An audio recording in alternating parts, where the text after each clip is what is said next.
오늘 아침 우리에게 주시는 하나님 말씀은 마가복음 2장 13절부터 17절의 말씀입니다.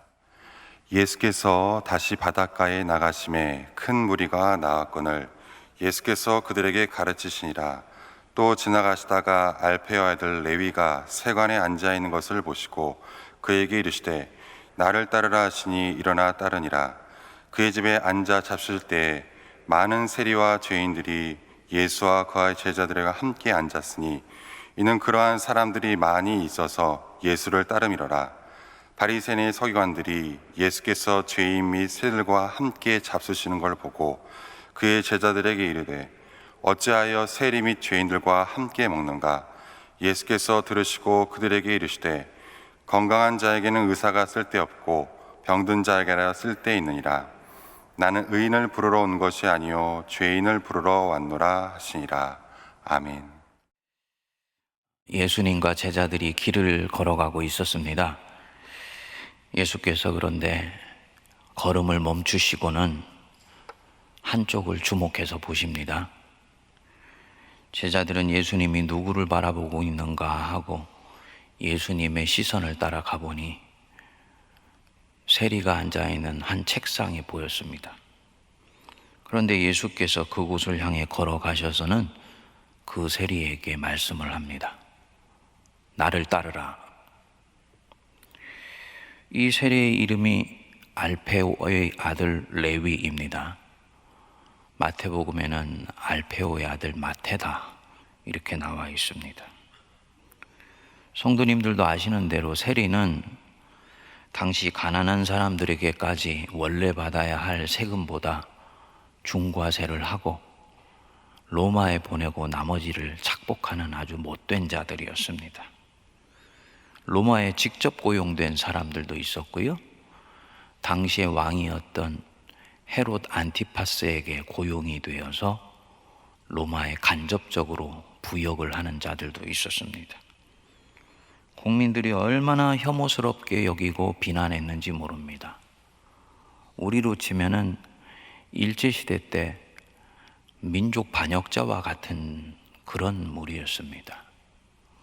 이스라엘이나 우리 한국 사람들이나 이 오랫동안 시련을 당하면서 안으로 이렇게 응축되는, 살기 위해서 만들어진 일종의 민족의식 같은 것들이 있지요. 이 민족 앞에서는 모든 것들이 다 상대화되지 않습니까? 이스라엘에도 바로 그런 의식들이 있었어요. 근데 로마의 식민지 하에서 민족의 혈세를 뽑아서 자기 자신의 배를 불리는 사람이라 여겼으니까 얼마나 비난을 했겠습니까? 그런데 예수께서 이런 사람을 제자단에 넣겠다고 나를 따르라 라고 말씀을 하는 것입니다. 이를 옆에서 지켜보는 4명의 어부 출신의 제자들, 그 마음이 어땠을까요? 굉장히 불편했겠지요. 예수님이 지금 왜 저런 사람을 불러 우리 그룹에 넣으려고 하실까? 저런 매국노요 민족 반역자를 우리 동아리에 넣어서 뭘 어떻게 하시겠다는 것인가? 그때부터 민족을 구원한다는 명분이 훼손될 수도 있고, 바깥에서 그렇지 않아도 우리 예수님이 그저께 하나님 외에는 죄를 사하는 권세가 없는데 죄를 사한다라고 선포를 하셔서 사람들 속에 이런저런 소문이 많은데 또다시 이런 추문에 휩싸이게 되면 어떻게 하나, 많은 생각이 아마도 들었을 것입니다. 기도했을지도 모르지요. 하나님, 저 친구 제발 안 따라오게 해주세요. 돈을 좋아하는 친구니까 그냥 저 책상에 앉아있게 해주세요. 그런데 이 약한 자가 예수님 말씀을 듣고 일어나 따르는 것입니다. 제자들 마음이 굉장히 불편하고 힘들었을 것입니다. 충분히 이해가 갑니다. 그런데 예수님이 그날 밤에는 아예 이 세리의 집에 가서 저녁 초대를 받았다고 식사하러 가자는 것입니다. 그 자리에 갔더니 레위뿐만 아니고 이 레위의 친구들이 잔뜩 와서 함께 밥을 먹는 것입니다. 성경에는 보면 15절에 그의 집에 앉아 잡수실 때 많은 세리와 죄인들이 예수와 그의 제자들과 함께 앉았다 그랬습니다. 세리와 죄인들 그랬어요. 어떤 종류의 죄인들인지는 성경은 구체적으로 말씀을 하지 않습니다. 죄인에는 크게 세 종류의 죄인이 있습니다. 먼저 종교적 죄인들, 그 다음에 사회적 죄인들, 그 다음에 법적 죄인들 있어요. 우리는 다 죄인이지요? 그렇지만 사회에서 우리가 어떤 죄를 지었기 때문에 죄인이라고 얘기하는 것은 아니지요. 하나님 앞에서 범죄자들이기 때문에 우리는 죄인이라고 고백합니다. 종교적 죄인입니다. 근데 여기에서 나오는 이 죄인들이라는 것은 이런 종교적인 의미에서 죄를 고백하는 의미에서의 죄인이 아니고, 당시 유대 종교 사회가 터부시했던 모든 사람들을 다 통칭하여서 죄인들이라고 불렀습니다. 이 안에는 세리도 있고 창기들도 있고 소위 사회적으로 배제되어 있거나 터부시 여기고 있었던 사람들은 다 죄인들이라고 여겼던 것입니다. 예수께서 이런 자들과 식사를 하십니다. 제자들의 마음은 불편하다 못해 할 수만 있다면 그 자리를 털고 일어나고 싶었을 수도 있습니다. 왜냐하면 지금 자신들이 마주하고 있는 이 사람들은 자기들과는 전혀 다른 부류의 사람들이기 때문입니다. 자신들은 어부지요.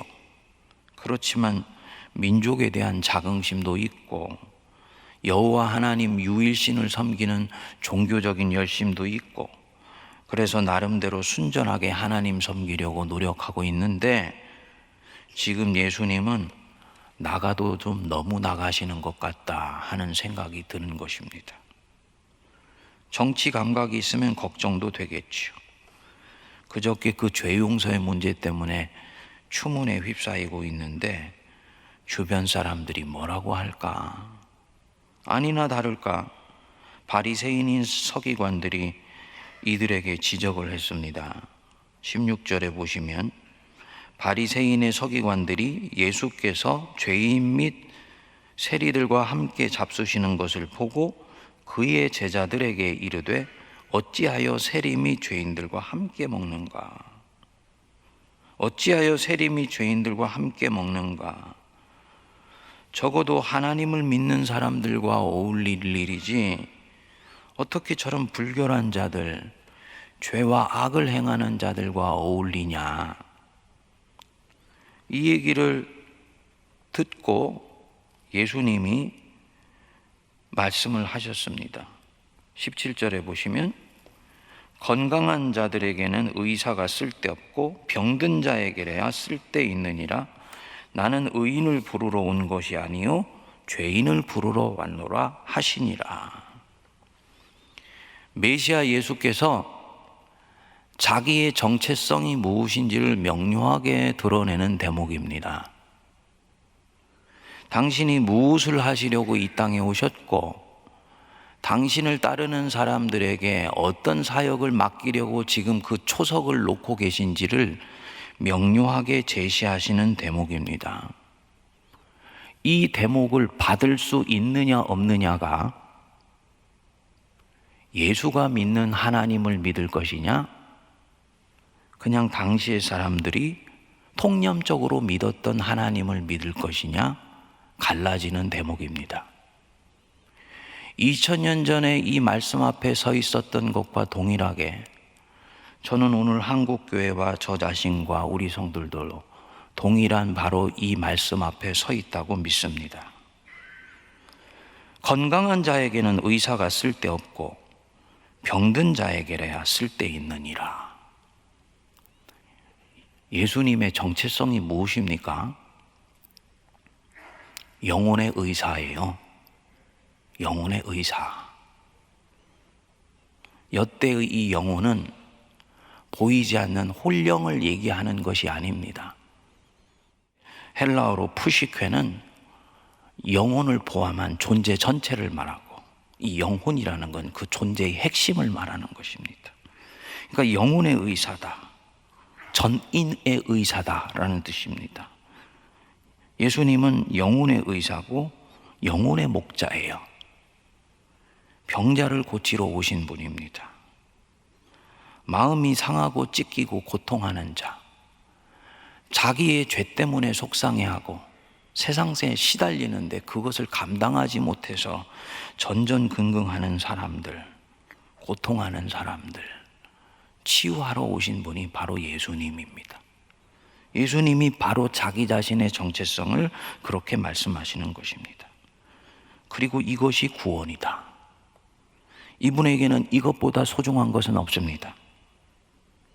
의사는 환자 속에 있을 때 자기됨이 드러납니다.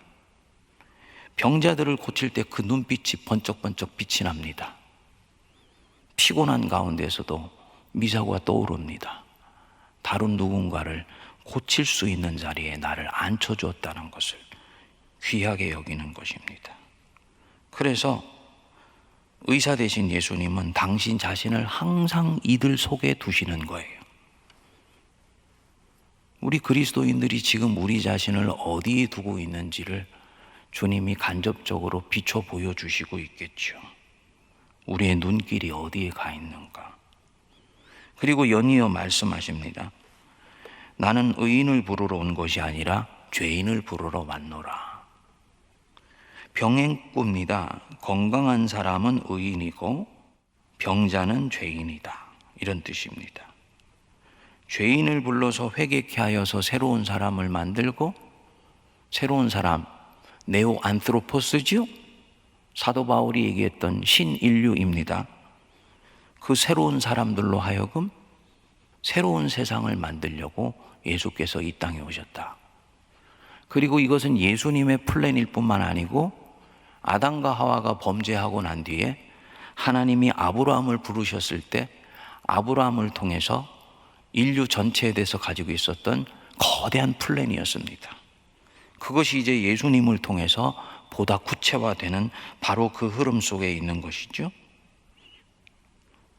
바리새인들에게 이 말을 했을 뿐만 아니라 죄인들과 함께 식사하는 식탁 자리에서 어쩔 줄 몰라 하던 제자들에게도 함께 하신 말씀이겠지요. 이 예수의 언행을 보면서 불편해하는 마음, 바리새인들 안에 있었던 이 불편한 마음은 이미 그날 제자들 안에도 있었을 것입니다. 왜냐, 그것은 문화고 그 당시의 주류 가치관이었기 때문입니다. 복음이 때로 우리를 불편하게 하는 것은 항상 이 복음이 내 뼛속 깊이 이미 스며 들어와서 생각의 방식이 되어 있고 행동의 방식이 되어 있는 나의 문화에 대해서 도전을 하고 있기 때문입니다. 바로 지금 이 제자들은 그 부분이 건드려진 거예요. 바리새인과 어부인 제자들이 서로 전혀 다른 곳에서 있는 것 같지만 이런 면에서는 대단히 유사하다는 것입니다. 불결한 자들, 자기와 다른 삶의 방식을 갖고 있는 사람들, 다른 문화 코드를 가지고 있는 자들, 정치 성향이나 이념이 다른 사람들, 서로가 어울리기가 힘들다, 불편하다. 이게 그때나 지금이나 동일하게 예수를 믿는다고 생각하는 우리 안에도 있는 그런 모습입니다. 그래서 아예 어느 목사님은 그렇게까지 말씀하십니다.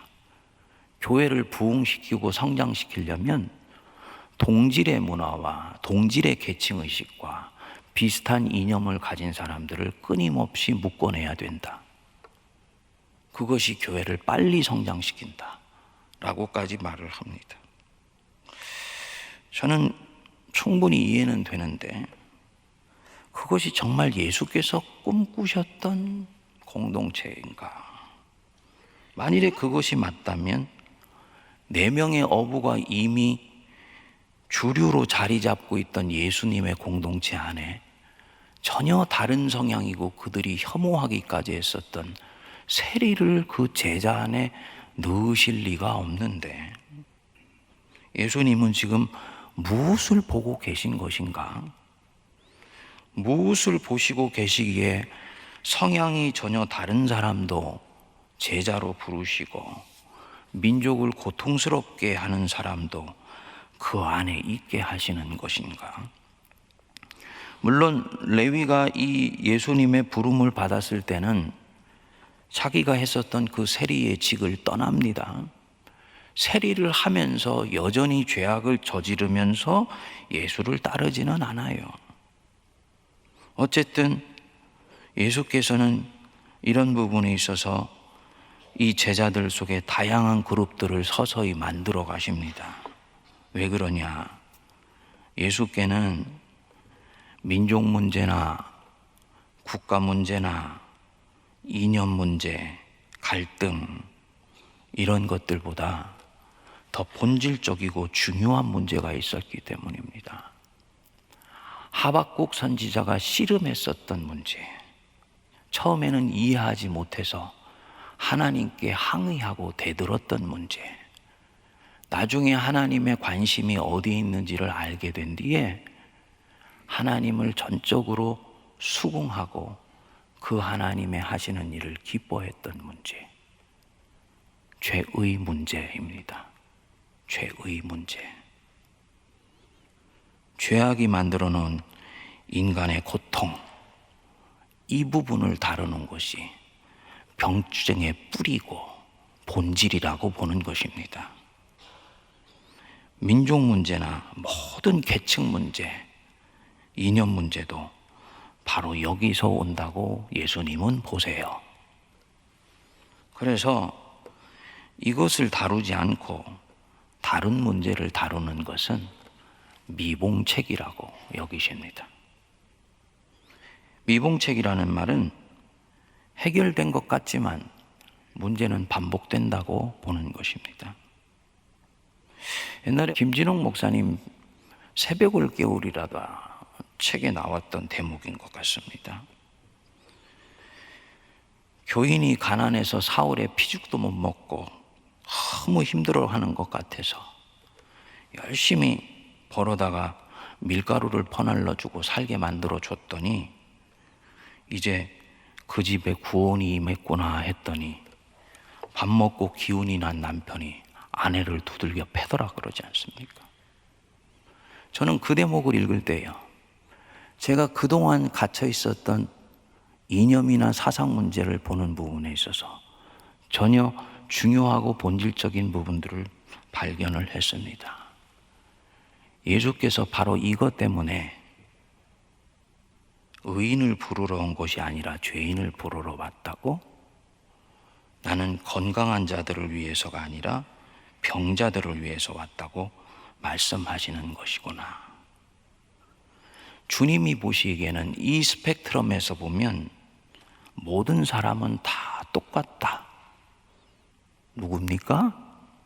죄인입니다. 저도 죄인이고, 성도님들도 죄인이고, 백인도 죄인이고, 흑인도 죄인이고, 매국노도 죄인이고, 독립군도 죄인이고, 우파도 죄인이고, 좌파도 죄인이에요.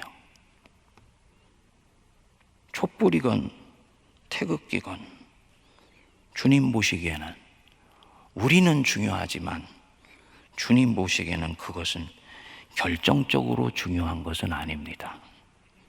다 죄인이고 예수 그리스도를 필요로 하는 사람들입니다. 식사를 한 그날 밤에 어부인 제자들은 이제 다른 이유로 잠을 이루지 못하게 되었을 것입니다. 처음에 따라 나섰던 밤에 예수님의 기적을 경험했었던 밤에는 놀라고 설레어서 잠을 이루지 못했는데 이제는 다른 이유로 잠을 이루지 못했을 것입니다.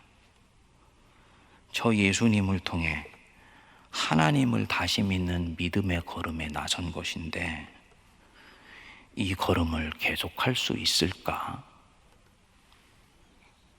과연 모든 것을 다 뛰어넘어서 저분 때문에, 저분을 신뢰하기 때문에 그동안 혐오해왔던 저 세리와 같이 사는 것이 가능할까?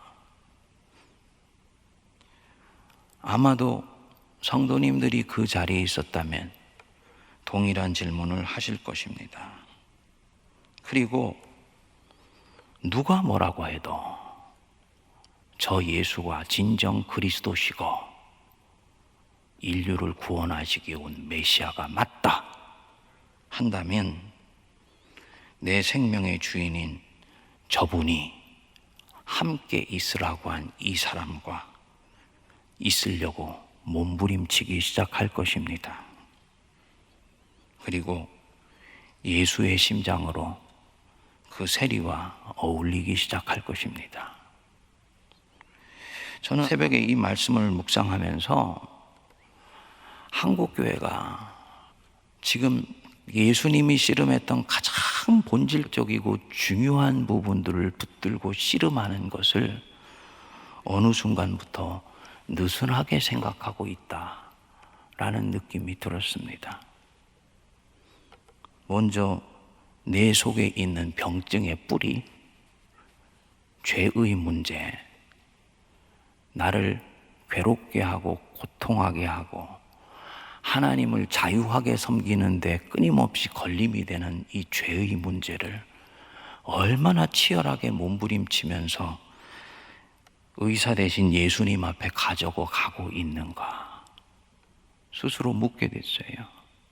동일하게 제가 섬기고 있는 교회가 얼마나 예수 그리스도를 구주로 섬기고 있는데 모든 인류를 그때부터 지금까지 앞으로도 끈질기게 괴롭히는 이 죄의 병증을 붙들고 씨름하고 있는가? 이 부분에 있어서 우리가 싸움의 대상을 명료히 하게 되면 교회는 그 존재 이유가 분명하고 그 본연의 임무에 명백하기 때문에 하나님이 예수님 재림하실 때까지 계속 교회를 이 땅에 두시고 쓰신다고 믿습니다. 우리가 이 부분에 있어서 분명히 하자고요. 우리가 사는 삶의 세상 속에는 다양한 문제들 해결해야 되는 문제들이 있습니다. 제가 일일이 나열하지 않아도 그 문제는 우리에게 중요한 문제입니다. 그러나 그 모든 문제를 가져가는 가장 깊은 문제의 핵심은 죄의 문제고 죄악의 문제라는 것. 그것은 그저 내가 죄인이니 주님 앞에 용서를 구하고 이제는 내가 의인이 되었다 라는 이 얄팍한 죄의식으로는 절대로 넘어갈 수가 없는 문제라는 것입니다. 바로 이런 면 때문에 주님께는 당시에 이 유대인들에게 중요해 보였던 문제가 그다지 중요한 문제가 아니었던 거예요. 사실은 어부나 세리나 이의 제자가 되는 바로 가룟 유다 같은 열심당원 같은 민족주의자들도 당신의 울타리에서는 똑같이 당신과 같이 문제를 바라보며 함께 해결해 나가는 사람들의 반열 속에 서기를 원했던 것입니다. 사랑하는 성도님들, 우리가 아침에 같이 기도할 수 있기를 원합니다. 예수님이 서셨던 이 사역의 본연에 저도 설 수 있게 해주시고 우리 세문안교회도 예수의 사역에 견고하게 발을 딛게 해주십시오. 주님이 영혼의 의사가 되셔서 인간의 죄악의 문제를 해결하며 병증의 뿌리를 뽑아내려고 이 땅에 오셨듯이 저도 우리 세문안교회도 이 땅에 많은 사람들을 고통하게 하고 신음하게 하며 모든 사람들을 또 다른 죄악 속으로 몰아넣는 죄의 문제와 씨름하는 이 거친 작업을 포기하지 않도록 해주십시오. 기도할 수 있게 되기를 바랍니다. 마귀는 항상 본질적으로 덜 중요하지만 우리가 다루기 쉬운 문제를 우리 앞에 놔두면서 이것이 더 긴급하고도 중요한 문제라고 우리에게 속삭여요. 교회가 영적인 분별력을 잃으면 때로는 그것 붙들고 씨름한다고 예수님이 붙들고 씨름하셨던 이 문제를 소홀히 여기며 간과하여서 결국은 예수 그리스도의 교회가 아니라 세상의 집단과 별반 다를 바가 없는 문제 해결사 역할을 하려고 하다가 예수님을 놓쳐버려서 결국은 주님을 아프게 하는 경우들이 기독교 역사상에 비일비재하게 있었습니다.